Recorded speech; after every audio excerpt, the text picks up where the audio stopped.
na kung magiging tama ang ating pag-aaral at pagkaunawa sa Genesis, ay magiging maliwanag ang pagtakbo ng pagkaunawa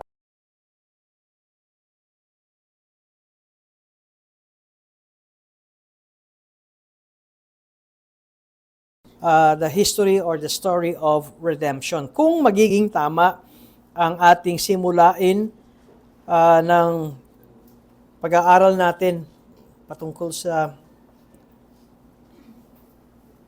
the Covenant of Works. At sabi ko nga, sa pag-aaral natin, babalik-balikan natin sa Tagalog, itong chapter 7, tungkol sa tipan ng Diyos. Ang agwat sa pagitan ng Diyos at ng nilikha ay napakalaki na bagaman ang mga nilikhang may isip ay may tungkuling sumunod sa Kanya bilang kanilang manlilikha, gayon pa man ay hindi pa rin sila makakaabot sa gantimpalang buhay kailanman maliban sa pamamagitan ng kusang loob ng pagpapakababa ng Diyos na ikinalugod niyang ipahayag sa pamamagitan ng tipan. Kung titignan natin ito, ang relasyon natin bilang mga likha ng Diyos tsaka ng manlilikha ay pinakikita na ang agwat na ito ay napakalawak at ito ay walang mangyayari o mga paraan na tayo ay makaabot sa reward, no, gantimpala ng buhay na walang hanggan. Kung i-maintain na lang yung creator-creature relationship, ay wala itong gantimpala. Bakit walang gantimpala? Tungkulin, obligasyon ng mga nilikha ng Diyos, tayo mga tao, na sundin ang kalooban ng manlilikha. Hindi obligado ang Diyos na bigyan tayo ng gantimpala. Ito ang sinasabi ng ating confession. At saan papasok dito ang tinatawag nating gantimpala ng buhay na walang hanggan? At yan ay sinasabi na ito ay kinakailangan ng Diyos ay magpakababa. Sa kanyang kusang loob ay naroon na siya ay bababa sa antas ng kanyang nilikha, sa gayon ay magkaroon ng kaloob o reward ang kanyang ang creature, tayo. At ito ay ipinahayag ng Diyos sa pamamagitan ng covenant. Kaya pag tinignan natin, ang covenant ay hindi pabigat, kundi ito ang paraan ng Diyos na ang kanyang nilikha ay makatanggap ng reward. Dagdag pa rito, yamang dinala ng tao ang kanyang sarili sa ilalim ng sumpa ng kautusan sa pamamagitan ng kanyang pagkahulog. Ito yung pag-disobey ni Adan sa utos ng Diyos, ay ikinalugod ng Panginoon na gumawa ng tipan ng biyaya. Kaya makikita nyo yung covenant of grace. Ang Diyos ang siyang bumababa at siya ang nagbibigay ng tipan. At ito ay tipan ng biyaya kung saan malaya ang Diyos. Malaya siyang nag-aalok sa mga makasalanan ng buhay at kaligtasan sa pamamagitan ni Jesucristo. Kapag pinag-uusapan natin ang covenant of grace o ang tipan ng biyaya, ay ito ay laging nakakabit sa pamamagitan ni Jesucristo. Hindi pwede magkaroon ng covenant of grace nang walang Jesucristo na nag-utos sa kanila ng pananampalataya sa Kanya upang sila ay maligtas. Hindi lamang basta tayo ay sumampalataya. May object yung ating pananampalataya. At itong pananampalatayang ito ay nakakabit sa pananampalataya kay Jesucristo. Ang problema, wala pa si Jesus sa Old Testament. Diba? Siya isinilang ni Maria sa bagong tipan. Kaya dito papasok yung tinatawag ng mga hakbang pang mga darating.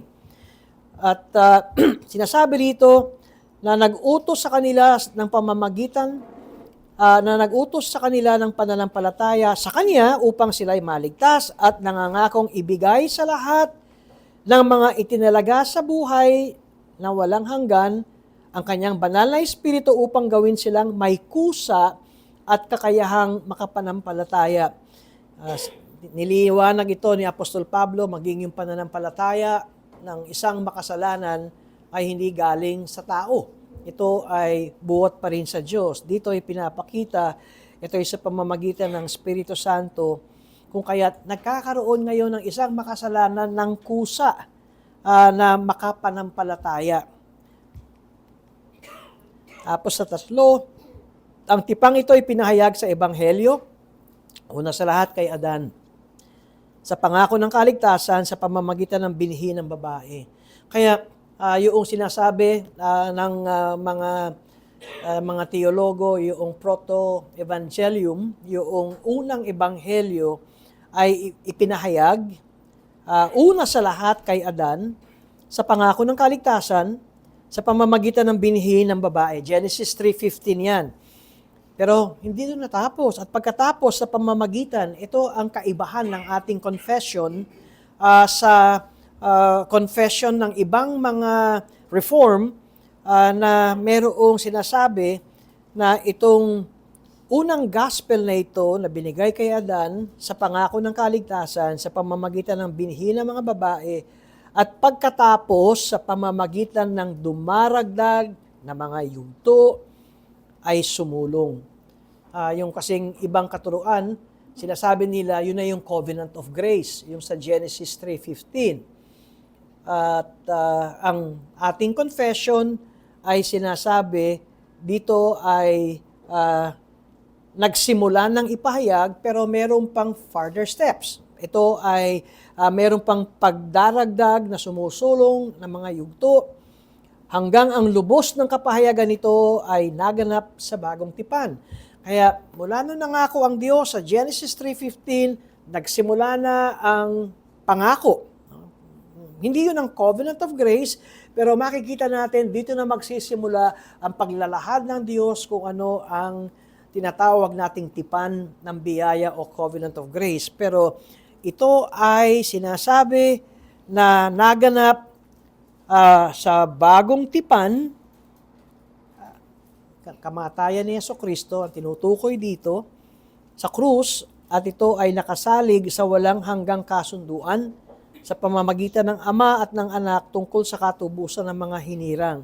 May kasunduan ng Diyos Ama at ang Diyos Anak, wala pa ang langit at lupa, may kasunduan na ang anak ay magkakatawang tao, mamamatay sa krus, at ang layunin na yon ay upang tubusin ang mga hinirang. Ito ang sinasabi ng ating confession. Kaya yung takbo ng Genesis 1 hanggang doon sa Revelation ay hindi yun ang simula. Ang simula ay merong kasunduan ang Ama at ang Anak. At ang tawag dito sa ating pag-aaral ay Covenant of Redemption. Ito yung tipan ng pagtutubos. At ang Covenant of Redemption ay kasunduan ng Diyos Ama at ng Diyos Anak. Nandun yung siya'y magkakatawang tao at mamamatay sa krus. At ang puntong yan ay ito ang magiging kabayaran ng kasalanan ng mga hinirang. Hindi lahat ng tao. Okay, hindi lahat ng tao. Kundi ang direksyon ng Diyos ay meron siyang mga hinirang. Kaya ang kaligtasan ay hindi sana all. Akala natin ang kaligtasan ay sana all. Hindi sana all. Ang kaligtasan ay sa biyaya at desisyon at pagpili ng Diyos. Halimbawa, ito bigyan ko kayo halimbawa. Meron akong gustong bigyan ng tao sa church ng pera. Parang inabutan ko siya ng 5,000, nakakita, sana all. Alam mo, ang point, kahit lakasan niya yun, siya lang gusto kong bigyan eh. Wala naman akong utang sa'yo, wala naman siyang utang sa akin, pero gusto ko lang siyang bigyan. Kasi, yun yung gusto ko. Wala siyang karapatan magtampo sa akin. Tama? Dahil, kung ako sabihin niya, di ka naman patas eh. Pareho naman kayong wala akong responsibilidad sa inyo. Kaya lang yung puso ko nahabag at gusto ko siyang biyayaan. Kaya talaga yung sana all na yan, maraming mapapahamak dyan. Yun yung ibig sabihin natin ng biyaya ng Diyos. Meron siyang mga hinirang at bakit hindi niligtas ng Diyos ang lahat? Hindi nga maliligtas ang sana all.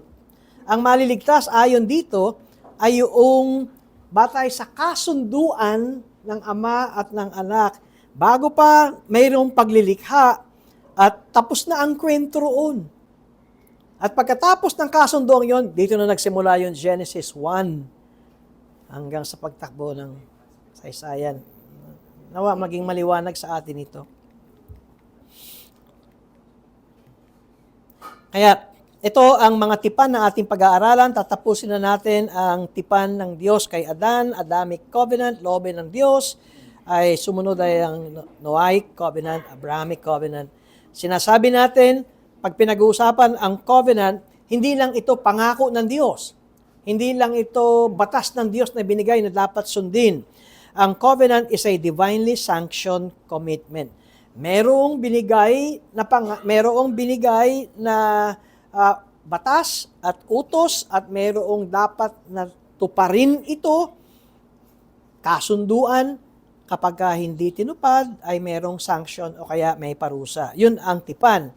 At dito sinasabi natin, Adamic Covenant is a covenant of works. Pinaliwanag ko sa inyo kung ano ang ibig sabihin ng covenant of works. Quoting Samuel Renihan, the covenant of works depends on the distinction between which was natural to Adam at creation and that which was granted beyond nature.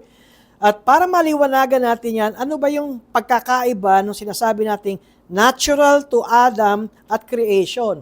Natural kay Adan, na siya ay nilikha ng Diyos, sundin ang manlilikha. Hindi pwedeng paghiwalayin yon.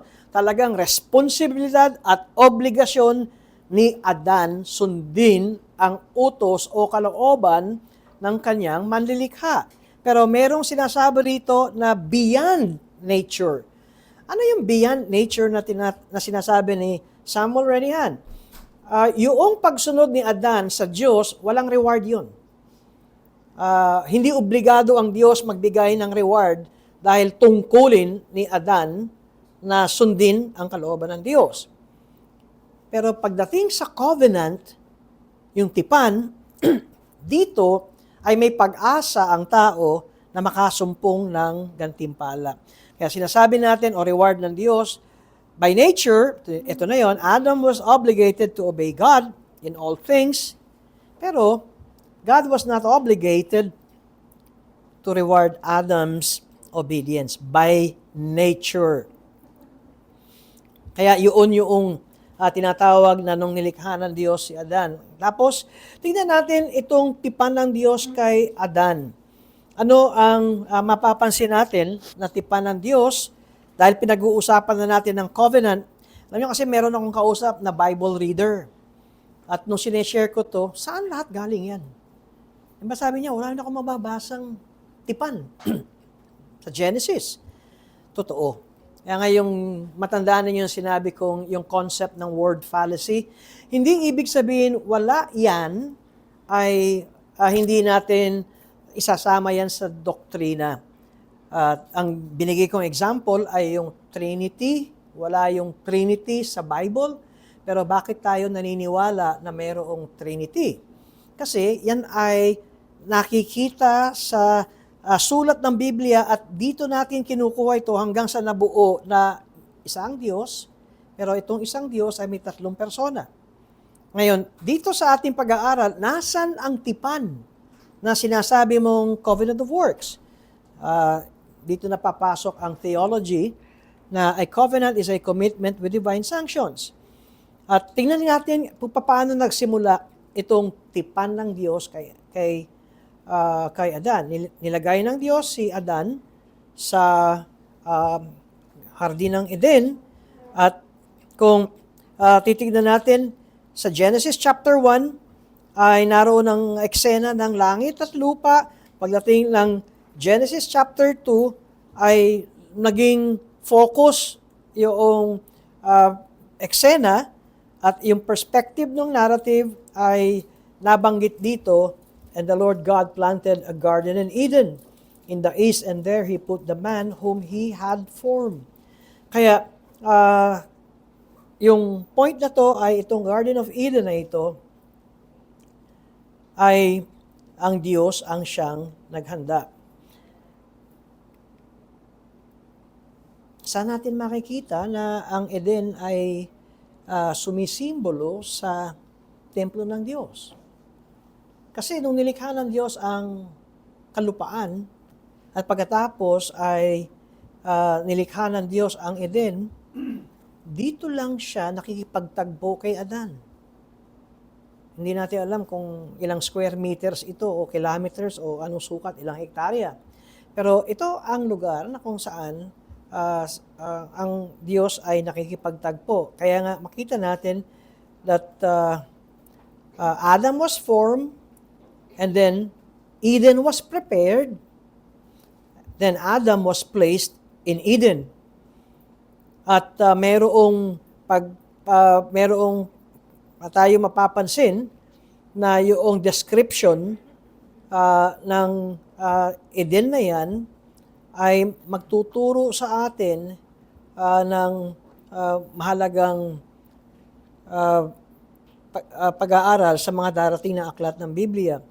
At dito, nung nilagay ng Diyos si Adan sa hardin ng Eden, meron siyang responsibilidad to work it and keep it. Yun yung sinabi sa Genesis chapter 2 verse 15. To work it and keep it. Pagyamanin at bantayan. Ngayon, saan pumasok ang Eden ay templo ng Diyos at nariyan ang special presence ng Panginoon. Sinabi ko nga, una pag tinignan natin, ito ay bulubunduking lugar. Ngayon, pag nakita natin ang Jerusalem ay bulubundukin din, di ba? At itong pagdating sa Revelation ng bagong Jerusalem, kaya ini-imagine nyo na ito ay hindi lamang pangkaraniwang lugar, kundi ito ang pinili ng Diyos na dito siya mananahan. Kaya, at makikipag-usap sa unang tao. Kaya maaring masabi natin dito that Eden was a prototypical temple template.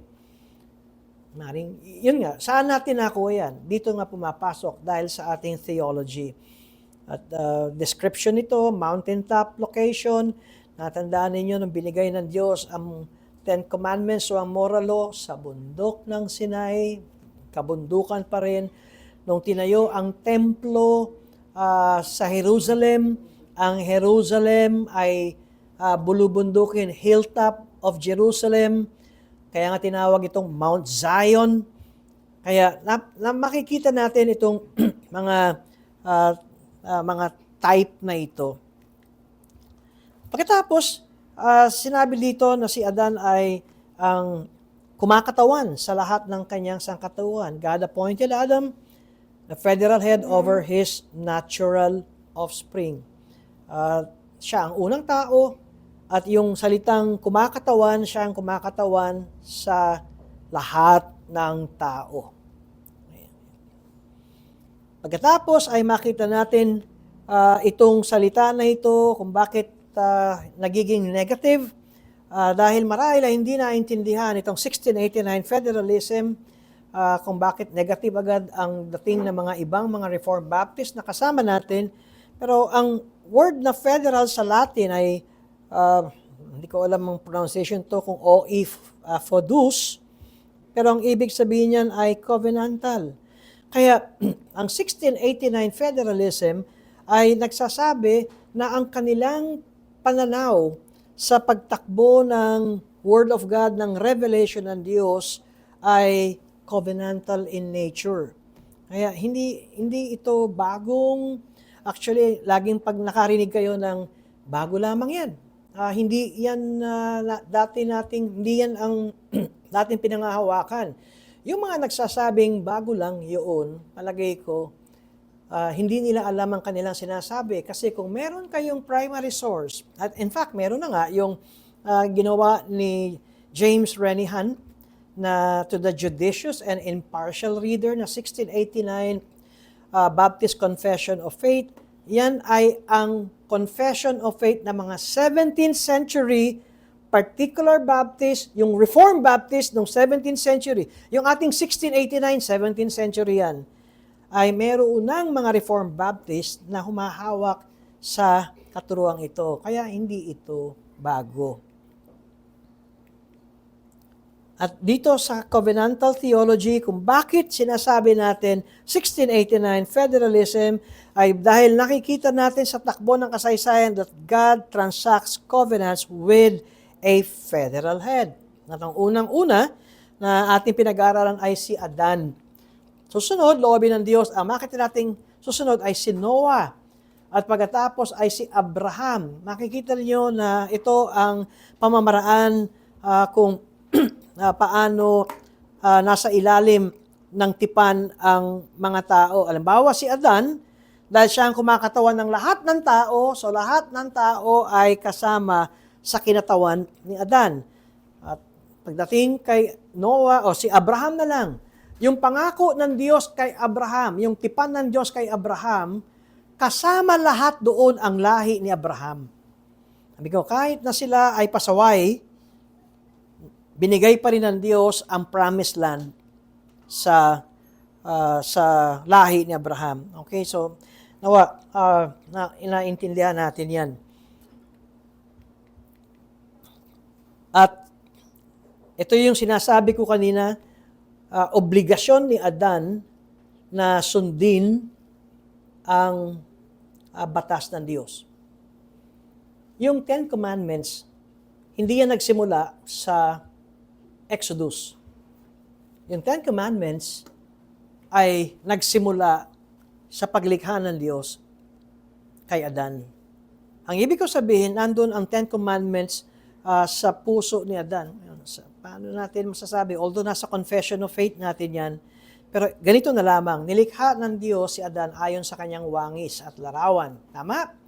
At ano ba ang wangis at larawan ng Diyos? Hindi yung blue eyes, matangos ang ilong, mahabat, diretso ang buhok. Diba? Hindi yun ang wangis. Yan ay pisikal. Kaya, pag nakita natin, nandun ang kabanalan ng Diyos, naroon ang katuwiran ng Diyos. Pag tinignan natin ang moral law, yan ay expression ng kabanalan ng Diyos. At yung kay Adan, ay nasa kanya na ang moral law. Nasa kanyang kaisipan. Dahil wala siyang kasalanan, kaya nga, yung sinasabi ni Pablo na bakit sa Roma 2.14 may mga hindi nakarinig ng ebanghelyo, pero bakit meron silang batas na tulad ng batas ng tinatawag nating Ten Commandments? Hindi naman sila dinatnan ng misyonero. Wala naman nagturo sa kanila ng salita ng Diyos, pero bakit meron silang, halimbawa, ang nakapatay o ang pumatay, ano ang kaparusahan, kamatayan? Sa mga tribo, sa mga taong bundok. Kaya nga sinasabi, paano nila malalamang may Diyos? Inilagay ng Diyos sa puso at konsyensya natin, lahat ng tao ay may kamalayan sa Diyos. Kaya walang maidadahilan ng tao. Kaya ito yung laging tanong, paano yun, Pastor? Yung mga taong bundok, na no read, no write, at hindi narinig ang Word of God, nilagay ng Diyos yung kanyang tinig, yung konsyensya. Nilagay ng Diyos sa tao, kahit na hindi nakarinig ng gospel, ay naroon yung nagsasalita ang budhi sa tao. Hindi nawala yun nung si Adan ay pinalabas sa hardin ng Eden. Pero ito ay nadungisan.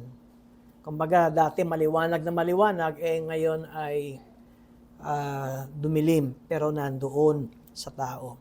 Ngayon, ito ang gusto kong makita natin, kaya inuulit ko to, dahil iba yung sinasabi nating law of nature na nakasulat o isinulat sa puso ni Adan. Yan yung Ten Commandments. Bakit importante ito? Hindi mo pwedeng sabihin na yung 10 utos ay covenant of works. Alam niyo bakit? Dahil yan ay nauna bago doon sa, ito may positive law, ito ay ang law of nature ay nauna bago dumating yung naidagdag na utos ng Diyos kay Adan. Hindi pwedeng maging covenant of works ang Ten Commandments dahil meron tayo sa ating 1689 Confession of Faith ng chapter 19, paragraph 6, na ang moral law applies to every believer. Alam niyo ba yon na yung three uses of the law? Ang una, ang batas ng Diyos, ang moral law, ang Ten Commandments ay ibinigay para tayo ilapit sa Diyos. Ilapit kay Kristo. Alam niyo bakit? Di natin kayang sundin ng buong buo ang Ten Commandments. Kahit na ikaw ay makasyam, ang sabi ni Santiago, isa lang ang malabag mo, nalabag mo ang lahat. Kaya, pag tinitignan natin ang Ten Commandments, ang sasabihin natin, wala tayong pag-asa sa Ten Commandments. Pero, merong Panginoong Jesucristo, kaya ang magiging tamang pananaw ng isang anak ng Diyos o biniyan ng kaligtasan sa pamamagitan ni si Kristo lamang nakasunod ng buo-buo ng 10 utos ng Diyos. Ngayon, ano yung third use of the law? Ngayon, ikaw ay anak na ng Diyos kasi may nagsasabing hindi na natin kailangan sundin ang 10 utos dahil born again na tayo. Mali! Ngayon, ikaw ay born again, ang gamit ngayon ng 10 utos ng Diyos, ito ang siyang magbibigay ng gabay sa moral na pamumuhay mo. Yun. Hindi ka sa unang gamit ng moral law, pag di mo nasunod, ikaw ay hatulan ng parusa. Kaya lahat tayo, kahit gusto nating sabihin, sige, hatulan mo ako sa Ten Commandments, lahat tayo babagsak. Kasi ang gusto ng Diyos sa Ten Commandments, buo, perfect obedience. Hindi yung pataasan ng grade. Perfect obedience. Walang makakagawa nito. Okay? Si Kristo lamang nakagawa. Kaya nga tinan yung kaligtasan natin, kung ba't lagi natin sinasabing kabit kay Kristo. Ano yung positive law? Matapos na ilagay ng Diyos ang kanyang moral law sa puso ni Adan, ay merong positive law. May dagdag na utos o batas ang Diyos kay Adan. Ano yun? Naglagay ang Diyos ng 2 puno sa Hardin ng Eden. At merong wag mong kakainin ang bunga ng punong kahoy na magbibigay sa inyo ng kaalaman ng tama at mali. Tingnan ninyo, sa araw na kainin mo yan, ikaw ay mamamatay. Ito ang tipan. Nandun ang Diyos, nandun si Adan, may utos. Huwag mong kakainin. Ayan ang utos ng Diyos. Kasunduan ito ni Adan at ni Eva, Adan at ng Diyos. Kapag nilabag mo ito,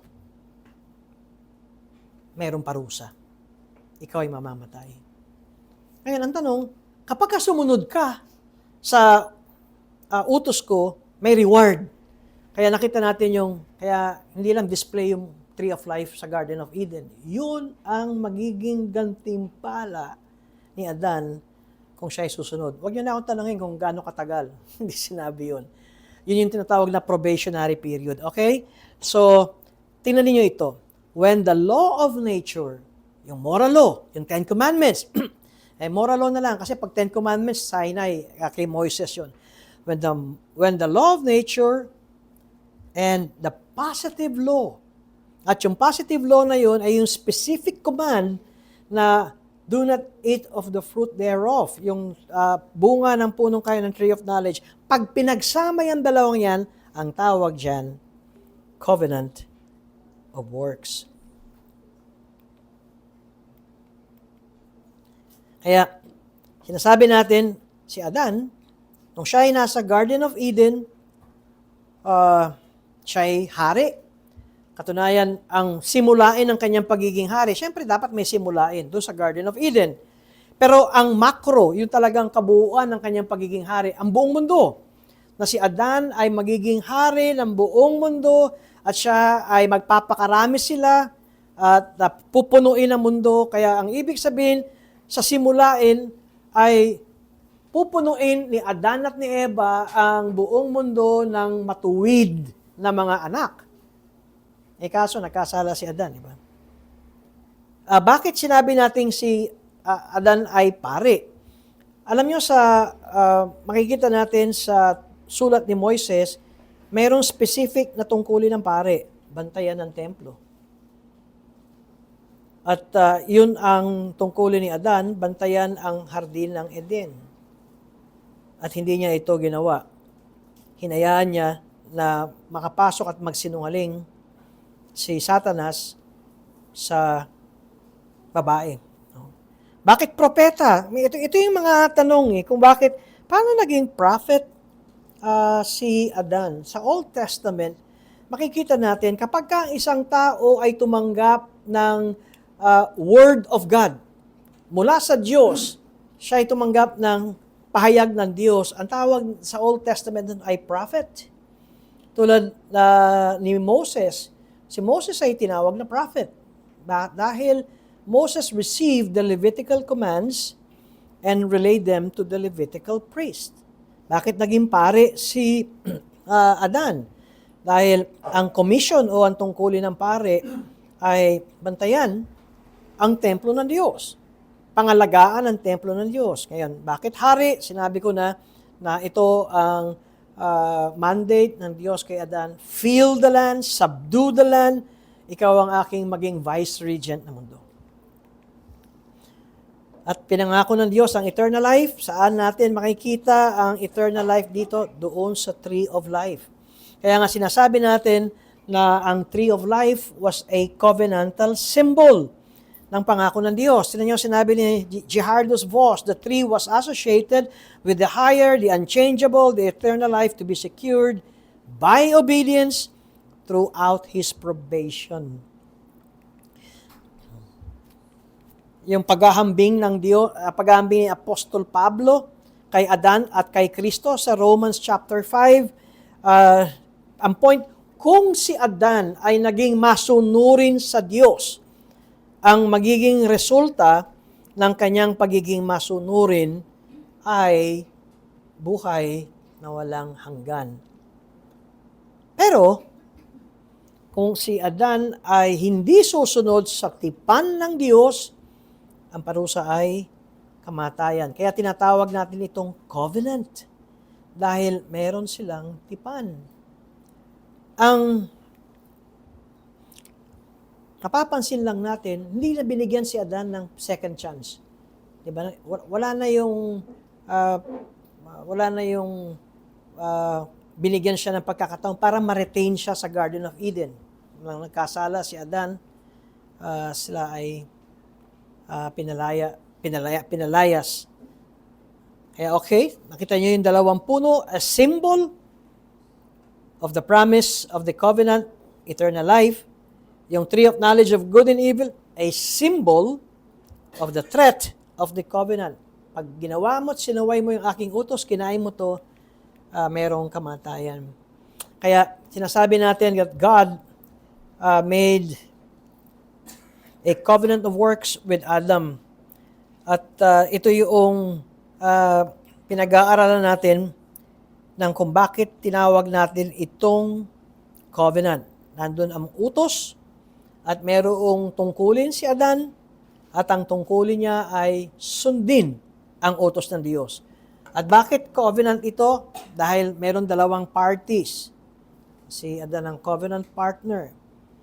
Merong sanction. Merong parusa. Kung iyong lalabagin, ang parusa ay kamatayan. Kung susundin mo, ikaw ay may reward ng eternal life. Kung bakit tinatawag natin itong covenant of works. Again, and I will quote, the covenant of works was a supreme blessing and privilege, an opportunity for mankind to dwell in the blissful communion with God for all eternity. Kung sumunod si Adan doon sa tipan, ay makakasama ni Adan pati ng kanyang salinlahi ang Diyos for all eternity. Kaya hindi yan pabigat, kundi yan ay blessing. At nakita rin natin naging probationary lamang. Sinubok ng Diyos si Adan. Ang point natin ito ay ang covenant of works ay hindi ito eternal. No? Ang ibig sabihin, it is not an unbounded o kaya endless demand for obedience in the garden. Yung saan naputol, para bang yung circuit breaker, pagka nag-short, napuputol yung kuryente, saan naputol yung utos ng Diyos ng covenant of works. Nung nalabag ng Diyos, o nung nalabag ni Adan, ang utos ng Diyos na ito. Nung kinain ni Adan ang bunga ng punong kahoy. Kaya nga, ang period na ito na sinasabi natin probationary period, ang covenant of works ay hindi nagtuloy-tuloy sa kasaysayan ng sangkatauhan. At nung nalabag ni Adan ang positive law, yung kanyang dapat na wag kainin ang bunga ng punong kahoy, nung nalabag niya ito, dito natapos ang covenant of works. Bakit? Ano ba ang maibibigay ng covenant of works kay Adan? Kung sumunod siya, meron siyang eternal life. Nalabag na niya, kaya nga sinasabi nga natin dito that yung covenant of works was abrogated. Ito ay natapos nung si Adan ay nag-fail doon sa utos ng Diyos, doon sa kanilang kasunduan. Adam failed habang siya ay under probation at kasama ni Adan ang lahat ng magiging tao, and mankind died in him. Nakita natin yung kondisyon ni Adan doon sa tinatawag nating kung maari niyang matanggap ang eternal life. Dahil siya ay lumabag, Adam failed, pero tingnan ninyo, hindi naman agad namatay si Adan nung araw na yon. Tama? Pero, yung sumpa ng covenant of works were poured out on Adam in full. Death, in numerous senses, descended upon Adam that day. Magmula noon, ini-imagine ko, siguro hindi nalalantay yung dahon ng araw. At pagkatapos ay nagkaroon na ng tagtuyot. No? And death in numerous senses descended upon Adam that day. Death came to all men and all of man. Physical death is the first curse. Pero hindi naman agad namatay si Adan, di ba? Maliwanag. Pero nakita natin may hangganan yung kanyang buhay. Tayo ay tumatanda at kahit na gaano ka-healthy, ano ba ang tawag doon? Kahit gaano mo binabantayan ang iyong kinakain at lahat, mamamatay pa rin tayo. Kung merong tiyak sa buhay ng tao, kamatayan yun. Magkakasakit tayo, kakaroon tayo ng panghihina, and ultimately, tayo ay mamamatay. Ito ang naging parusa sa kasalanan ni Adan. Kaya nga sabi ko nga, we are all on a collision course with the grave. May appointment na tayo sa libingan. Yung namatay na unang pastor ng TNC, yung The Neighborhood Church, si Pastor Noel Cunanan, lagi niyang sinasabi sa amin, ba't kaya kapag may burol, ang mga tao na andun sa dulo, ayaw lumapit sa unahan, ayaw mo po. At tumayo siya, sabi niya, ayaw niyong lumapit dito, wala tayong kawala, dito kayo. May kabaon yung sa likod eh. Siguradong darating ang araw, tayo ang pagbuburulan dahil hindi tayo makakatakas sa kamatayan. Kahit na ikaw ang pinakamasunuring anak ng Diyos sa mundong ito, mamamatay at mamamatay tayo.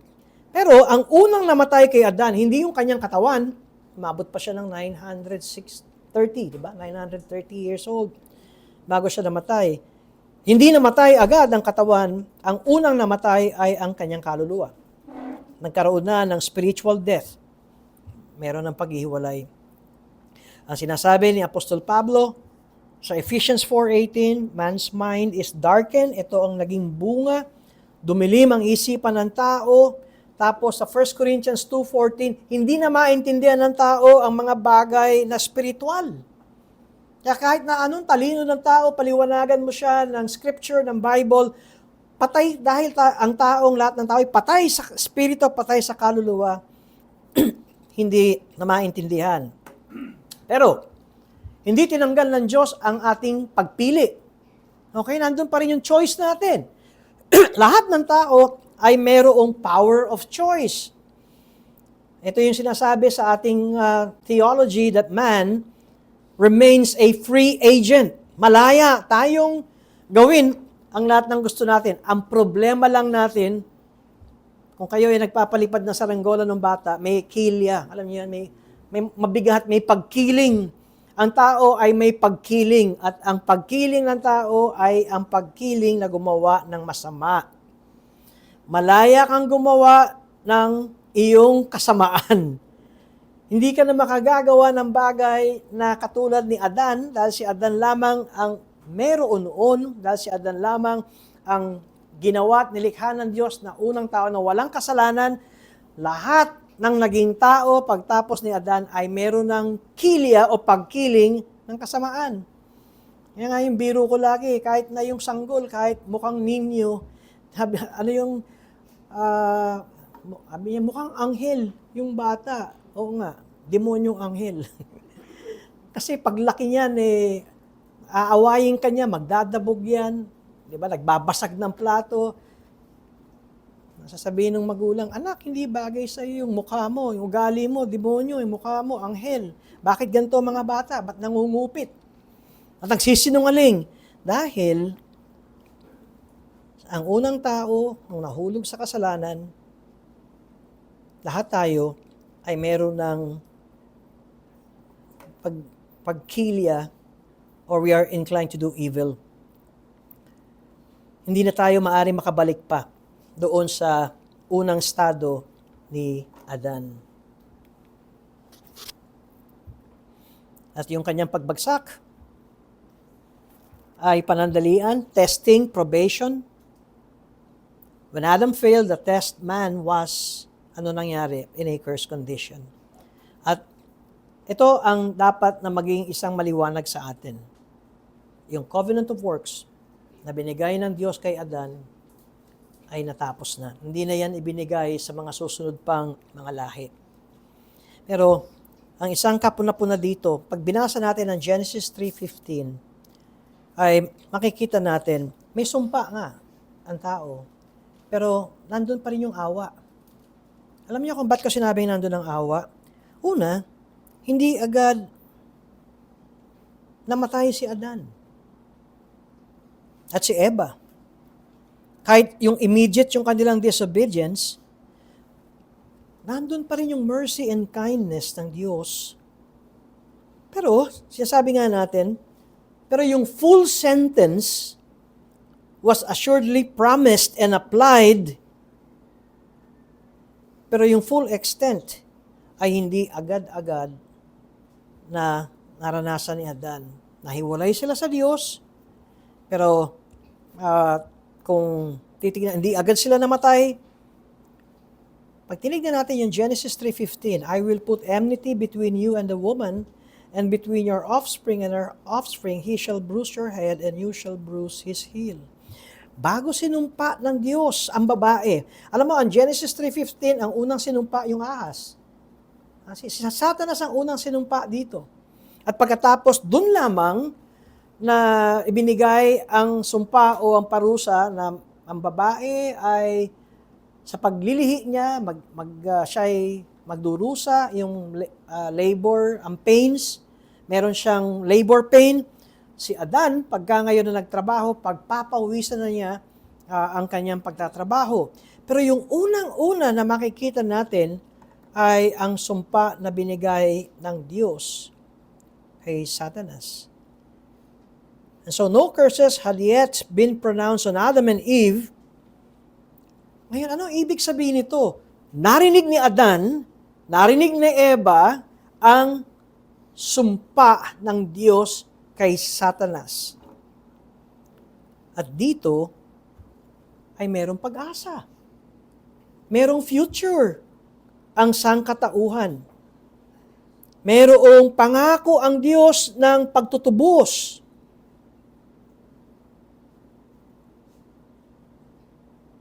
Ang maaaring masabi natin dito ay nadisiplina ng Diyos si Adan at si Eva.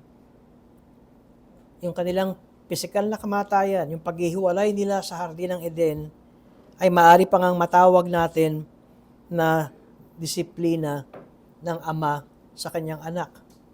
Dahil ang Diyos ay nagbigay ng pangako at hindi tumayo sila sa isang hukom at binigyan sila ng death sentence, kundi ito ay sentensyad o sentence ng Ama sa kanyang mga anak. Kaya nagkaroon ng pag-asa ang unang tao, kaya tinawag yung babae na pangalang Eva, the mother of the living. Dahil kung tutuusin, lahat dapat patay na. Pero dito nyo makikita na itong pangako na ito ay hindi nakabatay sa utos ng Diyos at mayroong sanction o threat of death for disobedience. Nakita ba ninyo ang sinasabi natin, it is not a command followed by obedience coupled with a threat of death for disobedience, kundi ito ang sinasabi natin, it was a promise that God must make good a promise to receive and believe. Ang pangakong ito ay tanggapin at sampalatayanan. Katunayan, ito yung sinasabi kanina sa ating confession of faith, ng simulain ng covenant of grace. It was the beginning of the revelation of the new covenant of grace. At saan tumatayo ito? Sa infinite goodness and kindness of God. Tingnan niyo, it was freely delivered to all those who trust and rest in its promises. Dito na nagsimula yung biyaya ng Diyos sa pamamagitan ng kamatayan ni Jesucristo. Ngayon, ito ay isang theological term. The covenant of works is protological. Ano ang ibig sabihin nito? Pagka nababanggit ang protology, ayon uli kay Samuel Renihan, protology is the establishment of foundational symbols, concepts, and constructs that are repeated and reused by God in His Word. Ang ibig sabihin nito, dito natin makikita ang pagsisimula at pagtatayo ng mga simbolo. Pag sinabing simbolo, hindi ito yung substance, no? Hindi ito yung buong kaganapan, kundi dito rin ay makikita natin na yung Garden of Eden na tinuturo ko kanina ay simulain ng pagpapakita ng simbolo ng templo ng Diyos. Ang Garden of Eden ay simbolo na ang Diyos at ang tao ay magkakaroon ng pagsasama. At nangyari naman yan. Pagdating sa Revelation, may nabanggit na Tree of Life doon. Napansin nyo, sa Genesis may Tree of Life, sa Revelation may Tree of Life. At sino ang nandoon sa New Jerusalem? Sino yung nakapasok doon sa New Jerusalem? Ang sabi ay, yung mga nagpatuloy, those who persevere until the end will be saved. Pero nakita natin, magiging iba na ang direksyon at ang gawa, hindi na katulad nung binigay kay Adan, na kung susundin mo to, magkakaroon ka ng buhay na walang hanggan, tapos na yon. Bumagsak na si Adan doon, yung kanyang testing na panandalian, finish na yon. Pumasok ang ikalawang Adan, na si Jesus. Kaya yung failure ni Adan, yun naman ang success ni Jesus. Kaya yung tagumpay natin kung bakit tayo naligtas ay hindi dahil sa gawa natin, kundi dahil sa gawa ni Jesus. Kaya there is a movement from protology to eschatology. Alam naman natin, pag nabanggit ang eschatology, last things. Kaya merong first things at pagkatapos merong last things. Yung first things, yung mga unang bagay, katulad ng Garden of Eden, tsaka yung Covenant of Works, yan ay mga types and symbols. Kaya nga, meron kayong makikitang proper interpretation of the Bible from Old to New, na tinatawag na types and antitypes in typology. Anino at kaganapan. Halimbawa, yung pinapatay na hayop sa matandang tipan, anino yun? Yung substance, yung kaganapan, si Jesus ang kordero ng Diyos na pinatay sa krus. Kaya nakita niyo yung pagtakbo. Hindi tayo gagaya doon sa kakatayin ang hayop para tayo maligtas. Yan ay paraan ng pagtakbo ng kasaysayan hanggang sa ipakita, ito ang kaganapan talaga ng ating kaligtasan. And so, protology refers to the first stage of types, o kaya first patterns na ginamit sa Genesis hanggang sa nakita natin na tumatakbo. Ang term natin ito ay typology. Kaya kung titingnan natin ang Genesis 1 to 3, ay masasabi natin na merong tipan na ginawa ang Diyos unang-una sa Son of God. Sino yung Son of God? Si Adam. Pag tinignan niyo yung Luke, yung genealogy ni Christ, ang tawag kay Adam, Son of God. Pagkatapos, habang tumatakbo, yung kasaysayan, ang Israel ay tinawag ding Son of God. Tama. At pagkatapos, makikita ninyo, nang dumating si Jesus, ang tawag kay Jesus, the Son of God. At yung Son of God sa una na si Adan, maging yung Son of God na si mga Israelita, all of them failed. Pero itong Son of God na si Jesus, ang nakasunod lamang ng buong buo sa utos ng Diyos. At nakita natin sa Revelation, merong kingdom.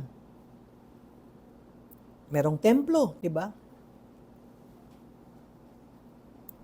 At may pangako ng buhay. Kaya masasabi natin that the covenant of works,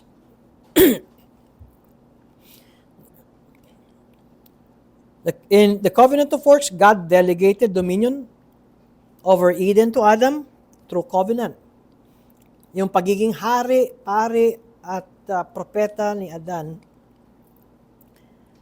ginawang hari si Adan sa simulain sa Garden of Eden at hanggang sa ito ay nakafocus at ang kanyang wide authority ay ang buong mundo. Si Adan ang siyang kinatawan ng sangkatauhan. Tawag doon, federal headship. At ang utos ng Diyos ay dapat sundin. May pangako ng tagumpay o reward kapag si Adan ay sumunod. At meron ding sumpa ng parusa ng kamatayan o curse. At ito yung covenant of works kung siya ay sumuway. Kung sumunod si Adan, sana ang buong kalikasan, ang buong nilikha ay mapuno ng mga matuwid at mga righteous and holy seed working to the glory of God habang parami ng parami ang tao. Ganon ang direksyon. And yet, because Adam broke the covenant of works, lahat tayo ay nasa ilalim ng sumpa. Kaya't ito ang buong buo na makikita natin ang tipan ng Diyos kay Adan. May mga tanong. Ngayon, pwede pa kayo magtanong. Meron pa tayong 10 minuto. Ito yung aking reference. Nakita nyo na ito. Yung From Shadow to Substance ni Samuel Renihan. Yan ang makikita natin na historical position ng 17th century particular Baptist. Doon sa mga nagsasabing ang 1689 federalism ay bago lamang, bagong inbensyon, I would advise them na bumili sila ng From Shadow to Substance ni Samuel Renihan at ipakikita niya yung mga primary sources. Nakausap ko si Samuel Renihan nung sinabi ko, are these really the primary sources that you're talking about? Kasi sabi niya, buy that, Diego. Mahal nun. Yun yung binili ko sa Singapore. Sabi niya, okay, kung ayaw mo magtipid, gusto mong makita talaga ng mata mo yung mga nandyan, pumunta ka ng UK, punta ka doon sa library. At nandun naman lahat yan. Yan ay makikita nyo. Kaya nga, ang point nito ay yung umaatake sa 1689 federalism, hindi nila alam kung ano yung kanilang sinasabi. Questions? Meron ba kayong tanong?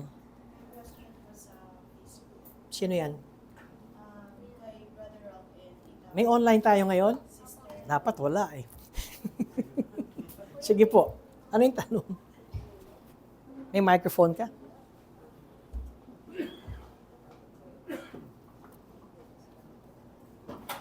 Yan yung microphone na lagi nawawala. Na naka-charge siguro.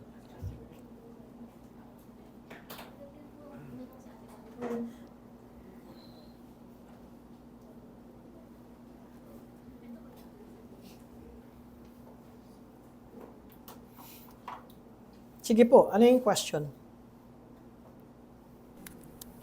Question from Brother Ralph, is Adam and Eve part of the covenant of Genesis 3:15? Is Adam and Eve part of the covenant of Genesis 3:15? Yun lang? When in heaven, all covenants that we know here will expire? May expiration ba lahat ng covenants? Kay Olive, the term used was natapos na, but is it proper also to is it proper to imply also that the covenant of works failed because Adam failed? Tatlo po. Ang covenant of works, hindi mo pwede magsabing fail. Si Adam ang nag-fail sa covenant of works. Ang covenant of works came from God. Ngayon, yung Genesis 3:15, hindi kasama si Adan at si Eva doon. Kung makikita natin ang Genesis 3:15, ang kausap ng Diyos ay si Satanas. Kaya doon sa usap ng Diyos kay Satanas, hindi mo pwedeng tawaging covenant yun. Hindi naman pwede makipagtipan ang Diyos kay Satanas. Okay? Ang binibigay ng Diyos kay Satanas ay yung mangyayari kay Satanas. Di ba gusto niya maging Diyos? O yun, ano nangyari? Hanggang paa lang siya. Hanggang sakong lang siya ng tao. Dudurugin siya ng binhi ng babae. No? Yung sakong ng binhi ng babae ang dudurog sa ulo niya. Ang gagawin lamang ni Satanas ay tutuklawin ang sakong. Kaya hindi kasama si Adan at si Eva doon sa Genesis 3:15 dahil wala na yung tipan ng covenant of works ng binigay ng Diyos unang-una kay Adan. Yung covenant of works ay bago nilabag ni Adan ang kanyang tipan. Tandaan natin, yung binigay ng Diyos, ang utos, wala pa si Eva noon. Ang binigay na huwag mong kakainin ng bunga ng punong kahoy, ang utos na yan, ang tipan na yan ay kay Adan. So, ang Diyos at si Adan. Ngayon, pagkatapos ay doon nalikha si Eva. Kaya, by application, kapag ang mga lalaki ay hindi tinuruan ng asawa, magiging katulad ng hakbang ni Eva, ilalapit ka kay Satanas. Di ba ganun yung ginawa ni Eva? Binigay yung bunga ng punong kahoy kay Adan. Tungkulin ni Adan, turuan si Eva, hindi niya ginawa. Dapat niya, hindi niya nga hinayaan na magsalita nga yung ahas, di ba? Kasi nga, siya nga yung nagbabantay ng Garden of Eden. Ito yung sigurong mas mahal niya yung asawa niya kaysa sa Diyos. May ganun. Mas sumusunod sa asawa kaysa sa Diyos. Wala na, okay na, good na ako. Meron pa. Sige. Yung Genesis 3:15, ito ay hindi literal o literal masasabi. Anong ibig sabihin hindi Pro- literal? Binhi ng babae. Literal yun? Hindi kasi alam naman natin na sa Katoliko may mga rebulto na may ahas, tinapakan ng paa. Si Miguel o ata yun dinuro. Maraming ganyan. So, ibig sabihin, parang kung isipin mo, kasi galing din naman tayo sa Katoliko dati, isipin mo, ay literal siguro, bakit gumagawa sila ng ganung pagpapaalala na rebulto? Sinasabing pagpapaalala. So, ang naitatanim tuloy is sa unang pag-iisip, literal. Kasi ba't sila kailangan nilang gumawa ng ganong pagpapahayag na itsura ng isang ahas na tinapakan ng ulo o dinurog. So, bakit kaya gano'n ang... Kung titignan natin, kasi yung binhi ng babae nga na si Jesus, kung gagawa sila ng rebulto na ganoon, na merong lalaki na inaapakan ng ulo ng ahas, si Jesus yun. At kung titignan natin, ang sabi ng Diyos ay, huwag kayong gagawa ng anumang imahen. Huwag kayong gagawa ng anumang imahen, larawan na nakita nyo sa taas, sa langit, sa lupa, sa ilalim ng dagat. Kaya nga, masakit masabihin, pero ang ating mga kababayang Romano-Katoliko ay lumalabag sa 10 utos ng Diyos. Dahil gumagawa na sila ng rebulto, gumagawa sila ng imahen, niluluhuran pa nila at pinaglilingkuran pa nila. Yan ay tahasan na paglabag sa utos ng Diyos. At yan ay nasa Biblia ng Romano-Katoliko. Pinuputol lang nila. Pero kung babasahin mo yung Biblia ng Romano-Katoliko, sinasabi doon, yung ginagawa nila ay kasalanan sa Diyos. Meron pa? Pahabol from Brother Ralph. So if Adam and Eve is not part of the covenant of Genesis 3:15, therefore they are not saved. They are not in heaven now. If they are not part of the covenant. Sabi ko nga, ang pangako ng Diyos ay may dudurog sa ulo ng ahas at yan ay manggagaling sa binhi ng babae. Ang instruction dito kung bakit sila ay saved, well, wala naman tayo makitang maliwanag sa scripture, pero pag tinignan natin sa Luke, ang tawag kay Adam o sa Son of God, at kung titignan natin yung binigay na pangalan ni Adan sa babae ay Mother of the Living. Yun ang ibig sabihin ng Eve, Mother of the Living. Death dapat ang lahat ng mangyayari, pero bakit na ibigay ang pangalang Eve? Nagkaroon sila ng hope sa future. Pero yan ay pag sinabing nakakasiguro ka ba, ang sagot ko ay wala pa naman ako doon. Pero by batay doon sa nakita natin, ay sila ay makikitaan na ang Diyos ang kumilos. Binalot sila ng kasuutan o skin, balat ng hayop. Tinakpan nila ang kanilang mga sarili ng dahon, pero ang ginawa ng Diyos, binihisan sila ng Diyos ng balat ng hayop. Ngayon, bago sila bihisan ng balat ng hayop o papatayin muna yung hayop. Kaya kung makikita natin yung point natin na sinasabi kong protology, yung foundational symbols, sila ay binalutan ng dugo ng hayop. At sa Old Testament offerings and worship, may pinapatay na hayop at yung dugo ang winiwisik doon sa kabanang tipan.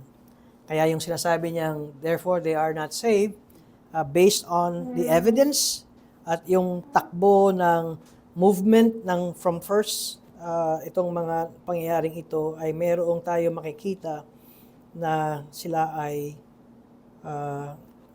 tumangan sa pangako na yun. And that's it. Thank you. Next nating tatalakayin ay ang covenant ng Diyos kay Noah. Iba ang covenant ng Diyos kay Noah. Bakit ko sinabing iba?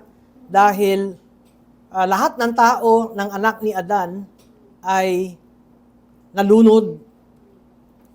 At ang naligtas lamang ay si Noe at ang kanyang pamilya. At dito niyo makikita na sa sobrang sama ng mundo, tinapos ng Diyos ang tao sa paghatol ng dilubyo. Pangdaigdigang dilubyo yun. Pagdating kay Noah, merong tipan. May tipan ang Diyos. Hindi na niya gagawin uli yun. Yun ang tipan ng Diyos kay Noah. Hindi na niya nagagawin uli. At si Noah ang kumakatawan ng buong tao. Kaya pagka kayo ay mahilig manood ng YouTube na sinasabing global warming at tayo ay lulubog, hindi na mangyayari yun. Lulubog ang isang bahagi ng bansa, pero hindi na mangyayari na lulubog ang buong mundo. Awitin po natin ang awiting ito. Manalangin muna tayo. Marami pong salamat, Panginoon, sa pag-aaral na ito. Niloob nyo na kami ay magkaroon ng part 3 ng Adamic Covenant. Nawa, sa pagtatapos po namin itong Adamic Covenant, naging maliwanag po sa amin. Una, ang kahalagahan ng tipan at ang kahulugan ng Covenant of Works. At nawa, makita namin dito kung paano nagsimula ang inyong pagpapahayag ng inyong biyaya. Ito ang aming dalangin sa ngalan ni Jesus. Amen. Tumayo po tayong lahat at awitin natin to.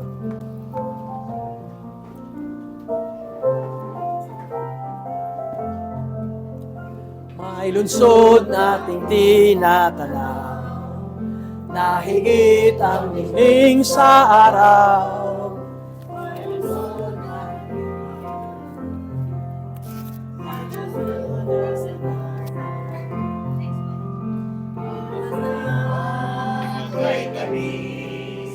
Sa bantay ng aming Lord, bukas na